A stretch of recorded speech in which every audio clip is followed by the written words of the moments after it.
Muito bom dia, uma ótima sexta-feira para você, para todo mundo que começa mais um dia comigo aqui no canal do Lessa para ficar por dentro das primeiras informações do Fluminense. Mercados de transferências em andamento. Por enquanto, Fluminense devagar, nenhuma coisa muito concreta, algumas especulações, alguns movimentos acontecendo, mas isso não significa que a diretoria não está trabalhando. Vou trazer alguns detalhes para vocês aqui de bastidores. Hoje um dia importante porque tem a posse do novo presidente do Fluminense, Matheus Montenegro, toma posse no Salão Nobre das Laranjeiras logo mais. Atacantes na mira, a Barca parece que vai ganhando alguns nomes, ou pelo menos favoritos, alguns favoritos a integrarem a lista de passageiros da Barca do Fluminense, que pode partir, quem sabe, ali em janeiro. Vem comigo, vamos com as primeiras notícias do Flu.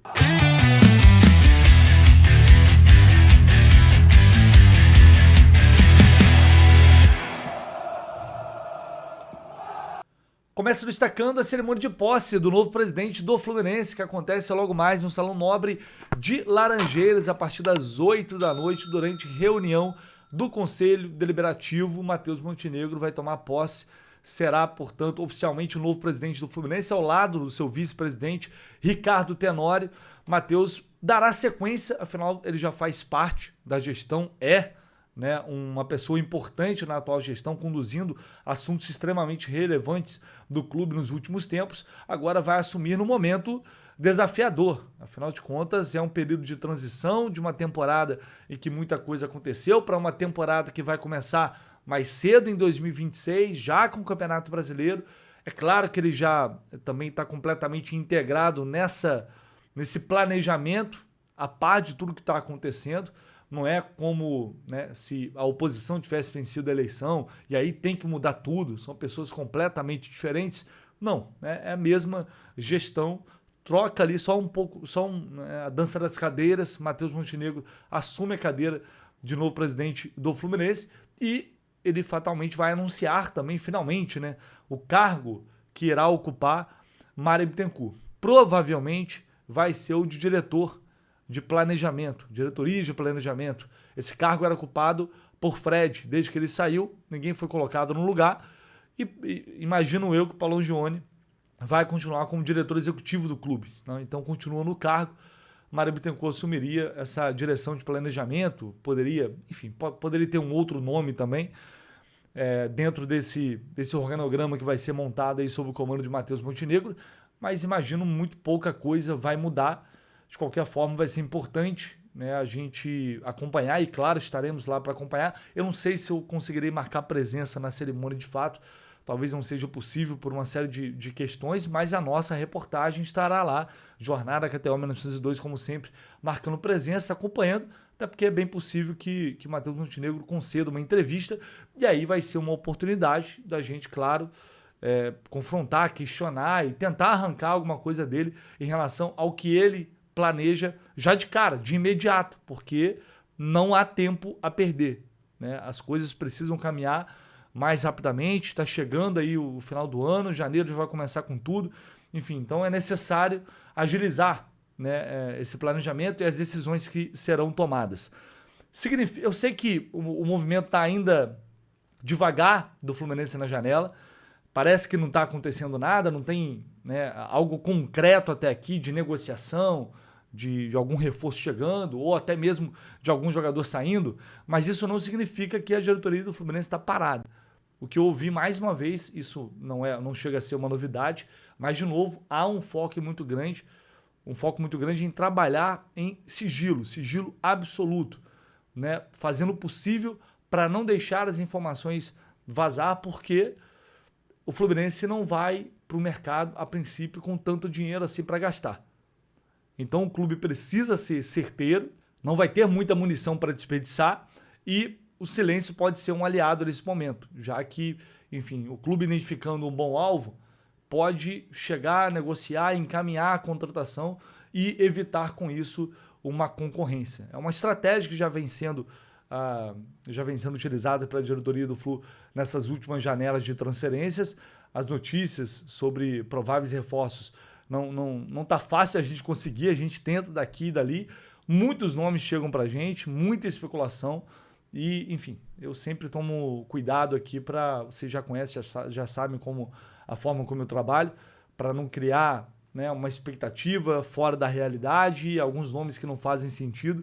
Realmente tem muita coisa que chega para a gente, vai tentar apurar, verificar se realmente está acontecendo alguma coisa ou não, alguma negociação, e muitas vezes é negado, né? Ontem surgiram alguns nomes, 2 nomes na verdade, inclusive em relação a atacantes, né? Inclusive um deles eu falei aqui, tem 2 dias, que poderia acontecer, que é o Brenner, que já teve passagem pelo Fluminense, foi muito bem no São Paulo com o Diniz e foi para os Estados Unidos, está lá no Cincinnati. É um jogador que está no mercado e a princípio quer voltar para o futebol brasileiro, já foi especulado no próprio São Paulo, no Cruzeiro também, e é um atleta que está no scout do Fluminense já há um tempo. E, na verdade, assim, o Fluminense já conhece muito bem esse jogador. A passagem foi extremamente apagada, mas o Brenner parece ter evoluído bastante. E ontem esse nome foi até publicado pelo amigo Vilela, viajante tricolor, um abraço aí pro Vilela, e foi atrás para tentar confirmar e saber se realmente já tem alguma coisa acontecendo, alguma negociação, se já foi feito algum contato, e até o momento ninguém confirmou. Para vocês verem que assim, eles estão evitando falar ao máximo. Pessoas de dentro do clube, eu já falei com 2, 3 pessoas ontem e ninguém confirmou, também não foi negado.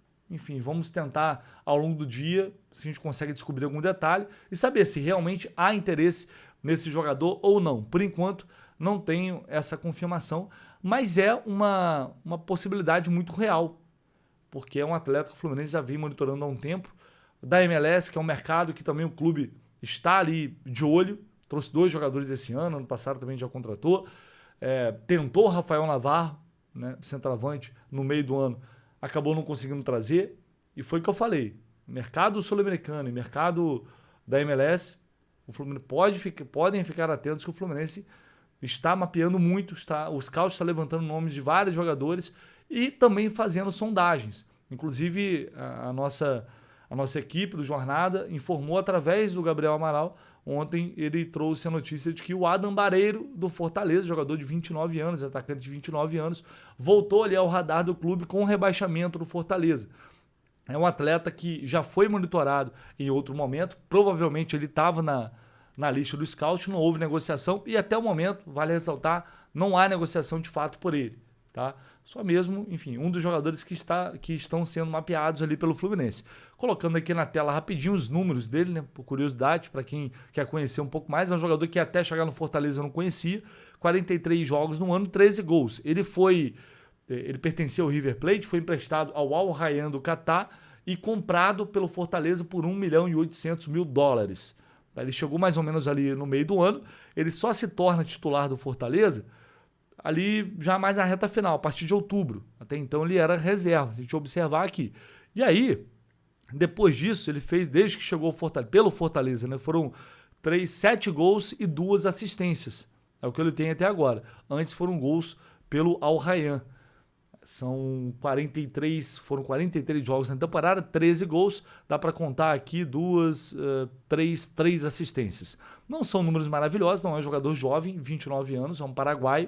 Ele tem bastante experiente, foi revelado pelo Olímpia. Se a gente olhar aqui, tem passagem pelo Nacional do Paraguai, Monterrey do México, São Lourenço da Argentina, passagem na Turquia, outra passagem no México, depois fica 3 anos ali no São Lourenço, até chegar ao River Plate, onde não aconteceu, não deu certo.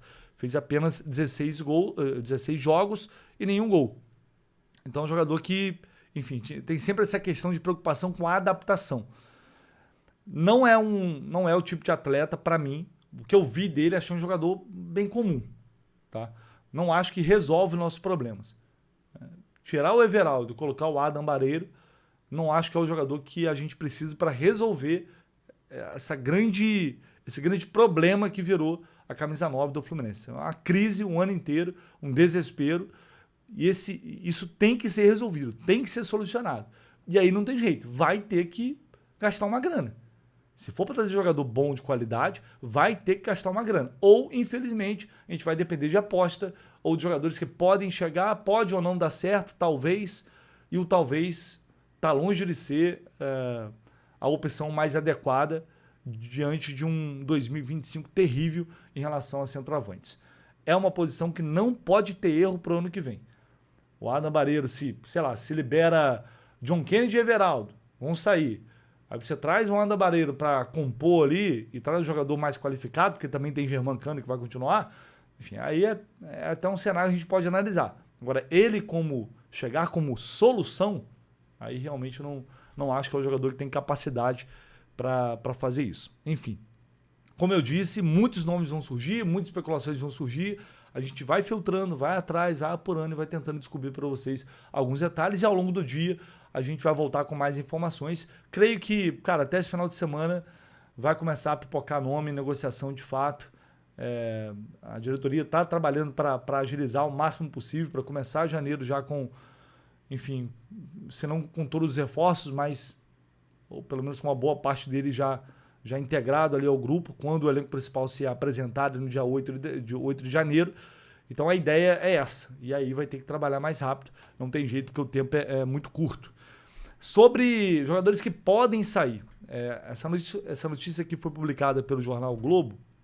Vou colocar na tela, assinada pelo Lucas Ribeiro. De olho em 2026, o Fluminense estuda liberar Everaldo Keno e Thiago Santos, sem custos de transferência. É o segundo veículo que eu vejo publicar isso. Antes o Thiago lá da Hora do Flu também já tinha comentado essa possibilidade. Jogadores que podem fazer parte da lista de passageiros da tão esperada barca do Fluminense para 2026, se é que ela vai acontecer. Acho que deveria ser inevitável para abrir espaço na folha, já que não há tanta capacidade de investimento, vai ter que negociar alguns jogadores, pagar metade do salário, emprestar, tentar uma rescisão amigável, como já aconteceu com outros atletas, porque senão vai ficar uma situação muito difícil. Você vai ter um elenco extremamente inchado e uma folha ainda mais alta para corrigir os problemas que o time tem hoje, ou, enfim, o Fluminense vai dar uma solução mais ou menos, que seria emprestar, pagando parte do salário. O Everaldo, por exemplo, é um jogador que já despertou nessa janela o interesse da Chapecoense, ele tem uma passagem por lá, o interesse também do Vitória, né, times que estão aí na Série A do Campeonato Brasileiro, mas o relato é sempre o mesmo. O salário é alto para a realidade de cada clube. Então o Fluminense vai ter que fazer uma composição, mas, claro, tem que chegar a uma proposta oficial. Não adianta só chegar a sondagem, tem que chegar a algo oficial para tentar uma negociação. Eu acho que vai ser a única forma de resolver essa questão, porque rescisão amigável, acho complicado. O cara vai querer abrir mão do contrato para sair, para ganhar muito menos em outro lugar, e teria que querer muito sair. Mas podem tentar viabilizar um empréstimo. E aí mantém ali ganhando o mesmo valor. O Fluminense fez renovações absurdas que não deveriam ter acontecido, como Keno e Thiago Santos.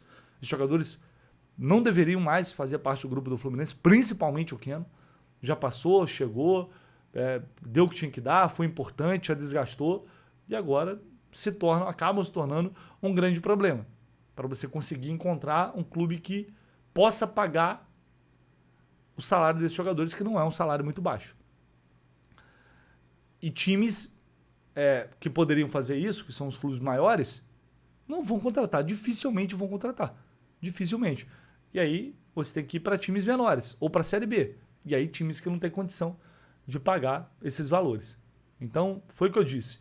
O problema não é só contratar no Fluminense. Vai ser um grande desafio negociar alguns jogadores que não deram certo para abrir espaço, não só em termos de dinheiro, de folha, reduzir um pouco essa folha e também de espaço dentro do elenco. E você não vai ficar com 4, 5 centroavantes, 10 pontas e ninguém resolvendo nada? Bom, isso para mim não faz o menor sentido. Por isso eu estou dizendo que em breve a gente deve ter algumas movimentações importantes e interessantes, muito em breve, sobre o que vai ser desse elenco do Fluminense na temporada que vem. Fechou, pessoal? Deixe seu like, se inscreva no canal, por favor, contando sempre com a ajuda de vocês para ajudar aqui no crescimento do canal do Lessa. Vamos bater 150 mil inscritos, né? Em 2025 não vai dar, mas em 2026, o quanto antes fazer um movimento aí, a gente está caminhando para isso, para 147, para a gente completar 150 mil inscritos, um passo de cada vez, devagarzinho, a gente vai chegando lá, até um dia, se Deus quiser, chegar em 200 mil inscritos. Mas isso só vai acontecer se vocês ajudarem. Um abraço, ao longo do dia a gente se fala.